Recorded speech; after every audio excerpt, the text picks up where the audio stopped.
On Saturday, November 15, 2025, in Doha, Qatar, the Congolese government and the M23 rebels signed a framework agreement aimed to pave the way for lasting peace. The framework outlines 8 key protocols, with the parties having already reached common grounds in 2 key areas: a mechanism to monitor de-escalation efforts and an agreement for the exchange of detainees. According to Qatari authorities, the next phase will address humanitarian access, troop disengagement, the return of displaced people, and national reconciliation.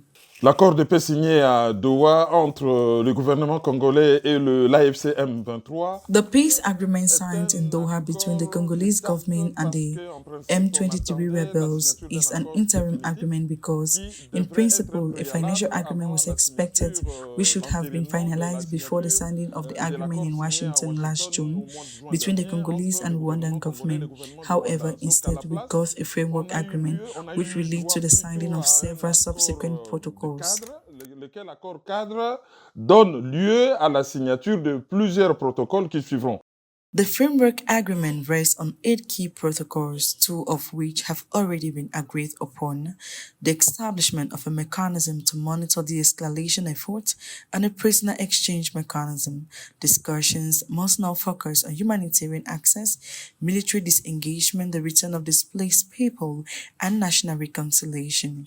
The process builds on diplomatic progress made since July, notably the declaration of principles for a permanent ceasefire and the creation in October of a ceasefire verification body. International partners maintain their support. C'est un premier pas. This is the first step that shows the conflicting parties can talk to each other, that they can make progress, but it's not enough yet. It's just a major step that will lead to further steps, which will continue in Africa. Lesquelles étapes vont se poursuivre en Afrique. Although not a final agreement, this negotiating framework is a significant step towards reducing hostilities in the Eastern Democratic Republic of Congo. The M23 continue to control vast areas of North and South Kivu, including Goma and Bukavu. This has displaced over 7 million people and worsened access to essential services for the 27.8 million people facing food insecurity in the region. The upcoming negotiations will be crucial in translating this diplomatic momentum into tangible progress on the ground.